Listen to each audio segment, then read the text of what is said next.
मंडळी, आपले स्वागत आहे आस्वाद जेवणाचा या माझ्या यूट्यूब चॅनलवर. श्रावणी सोमवार साबुदाणा वडा तर झालाच पाहिजे. आज आपण बाहेरून क्रिस्पी, कुरकुरीत व आतून पोकळ असा वडा बनवणार आहे.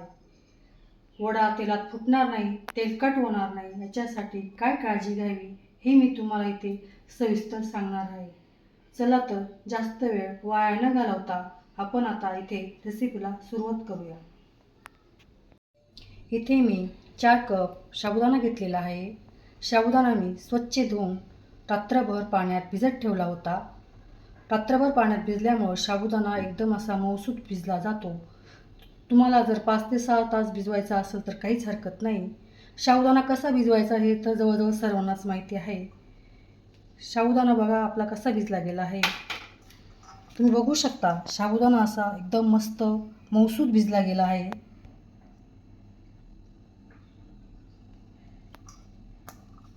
चला तर आता यामध्ये आपण अर्धा कप शेंगदाण्याचा कूट घालूया.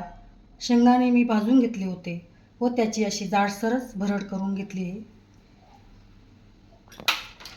इथे मी 6 ते 7 हिरव्या मिरच्या घेऊन त्याचं मिक्सरमध्ये त्याची अशी जाडसर भरड करून घेतली आहे. ती मी इथे घालून घेत आहे.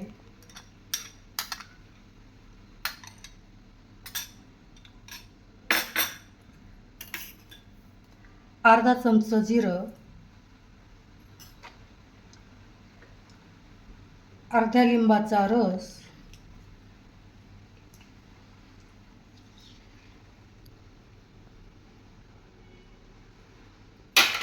या ठिकाणी मी 3 मध्यम आकाराचे बटाटे घेतलेले आहे. बटाटे मी इथे हातानेच असे कुस्करून घालते आहे.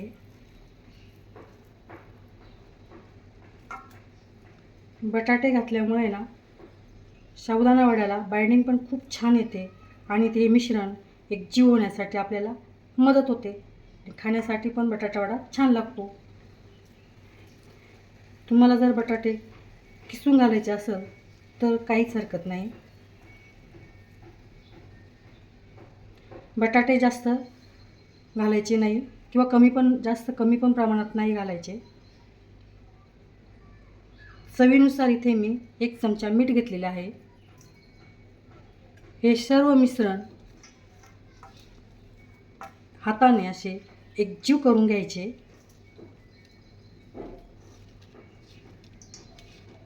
मिश्रण हे आपण हलक्या हातानेच असे एकजीव करून घ्यायचे. पिठासारखे जास्त घट्ट करण्याची काहीच गरज नाही. फक्त आपल्या वड्याला बाइंडिंग येईल इतपत ते मिश्रण एकजीव करून घ्यायचे. आपले मिश्रण एकदम असे छान एकजीव झालेले आहे. ह्या पद्धतीने हे सर्व मिश्रण एकजीव झाले पाहिजे, म्हणजे वडा वळताना तो असा छान प्रेस केला जाईल आणि वड्याला बाइंडिंग पण खूप छान येईल. तुम्ही बघू शकता या पद्धतीने आपला असा हा गोळा तयार झाला पाहिजे, म्हणजे आपलं हे मिश्रण परफेक्ट. वडे करताना हाताला असं थोडंसं पाणी किंवा तेल तुम्ही लावून घेऊ शकता, म्हणजे वडे हाताला चिकटणार नाही. वडे हे जास्त जाड किंवा बारीक करायचे नाही. वडे करताना मध्यभागी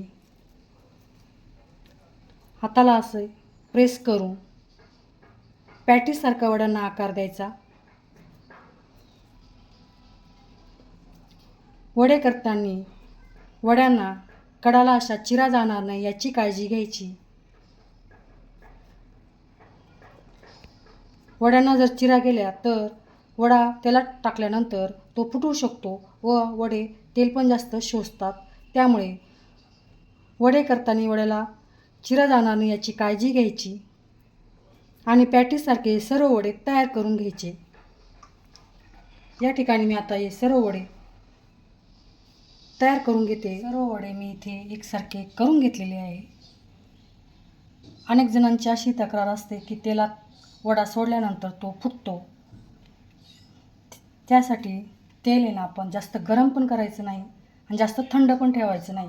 शक्यतो वडे हे मध्यम आचेवरच तळायचे. वडे तळताना जास्त घाई करायची नाही. कोणता पण वडा तळताना घाई करायची नाही, म्हणजे ते वडे व्यवस्थित असे तळले जातात. आपण काय करतो, एकदम कमी तेलात वडे तेलात सोडतो आणि तो वडा एकदम असा फुटला जातो. त्यामुळं वडा तळताना नेहमी मध्यम आचेवरच वडे तळावे. आपलं तेल असं मस्तपैकी गरम झालेलं आहे. यामध्ये मी हे वडे सोडून घेत आहे. वडे तळताना जास्त सर्व वडे एकदाच सोडायचे नाही. या ठिकाणी मी 6 वडे सोडलेले आहेत.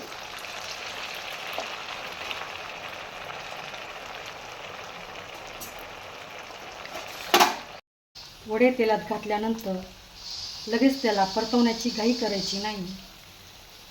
लगेच आपण हलवायला गेलो तर तो वडा तुटण्याची शक्यता असते. कमीत कमी 2 मिनटं तरी हा वडा तेलात तसा व्यवस्थित फ्राय करून द्यावे. 2 मिनटं झालेली आहे. आपण हा असा वडा पलटी करून घेऊया.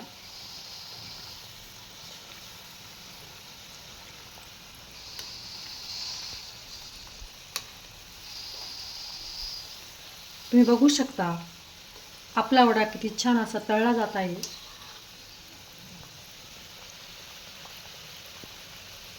वडा तळण्यासाठी 5 ते 6 मिनिटं लागतात. तुम्हाला जर वड्यांमध्ये कोथिंबीर आवडत असेल तर तुम्ही घालू शकता. आमच्याकडे उपवासाला कोथिंबीर घालत नाही, त्यामुळे मी इथे कोथिंबीर वापरली नाही. पण तुमच्याकडे जर चालत असेल तर तुम्ही कोथिंबीर घालू शकता.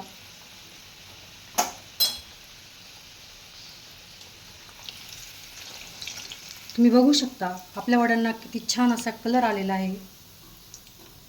मस्तच. वाव, आपले वडे जबरदस्त असे मस्त छान दिसत आहे. ती मी आता एका ताटात काढून घेत आहे.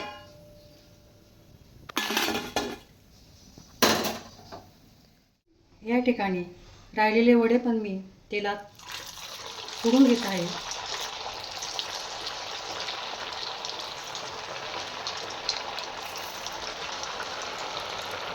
या पद्धतीने वडे जर तुम्ही तळले तर वडे तेल पण शोषत नाही आणि फुटत पण नाही आणि वरून एकदम मस्त क्रिस्पी तयार होतात. आतून असे पोकळ तयार होतात.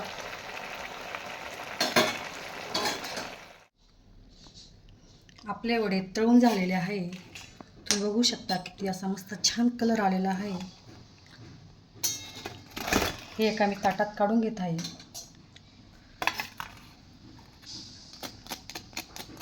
तुम्ही बघू शकता बाहेरून किती क्रिस्पी असे मस्त कुरकुरीत आपले वडे तयार आहे.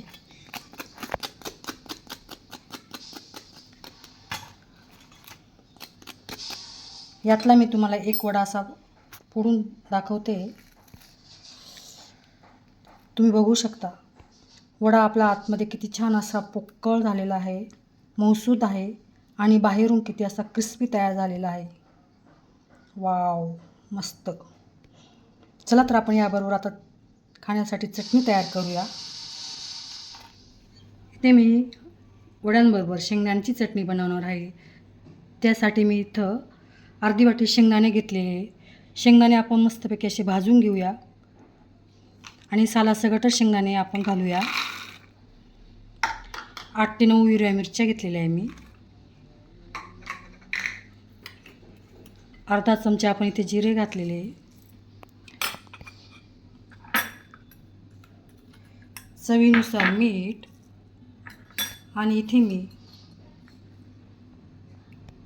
2 टीस्पून किंवा टेबलस्पून दही घालून घेतलेले. अर्धा चमचा इथे मी साखर घेतलेली आहे. साखर घातल्यामुळं चटणीला चव फार छान येते आणि आपण दही टाकल्यामुळं बॅलन्स पण होतो. इथे मी अर्धा ग्लास पाणी घालून घेत आहे. पाणी घालून याची छानपैकी अशी बारीक मऊसूद पेस्ट करून घेऊया. चटणी बनवण्याचे मिश्रण आपले तयार आहे.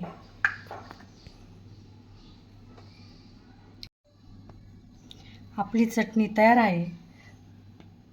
ती आता आपण त्याला एक फोडणी देऊन घेऊया. एका भांड्यात मी इथे 1 चमचा तेल गरम करायला ठेवले.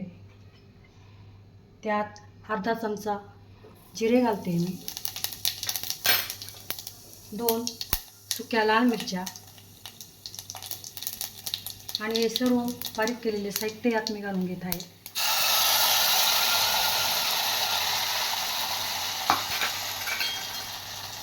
हे सर्व मिक्स करूया. ही चटणी वड्यांबरोबर खायला खूप छान लागते.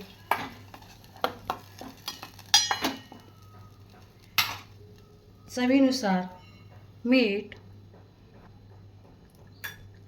चटणी तुम्हाला कितपत पातळ किंवा घट्ट पाहिजे त्यानुसार तुम्ही इथे पाणी घालू शकता.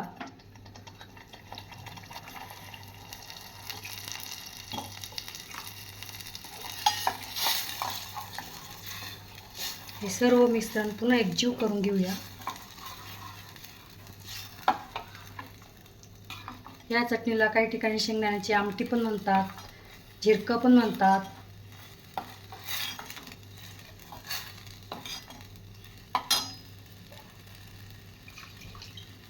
मिक्सरच्या भांड्यात जे काही शिल्लक राहिले होते ते मी परत त्याच्यात घालून घेत आहे.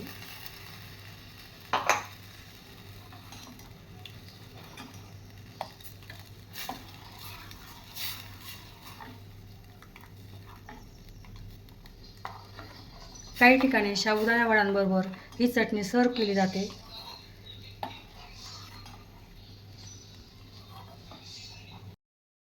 पाच ते 6 मिनिटं झालेली आपली चटणी इथं तयार आहे.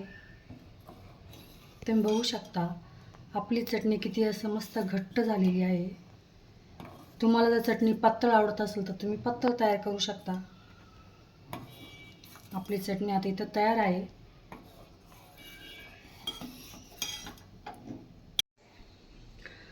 आपले तयार आहे साबुदाणा वडा चटणी.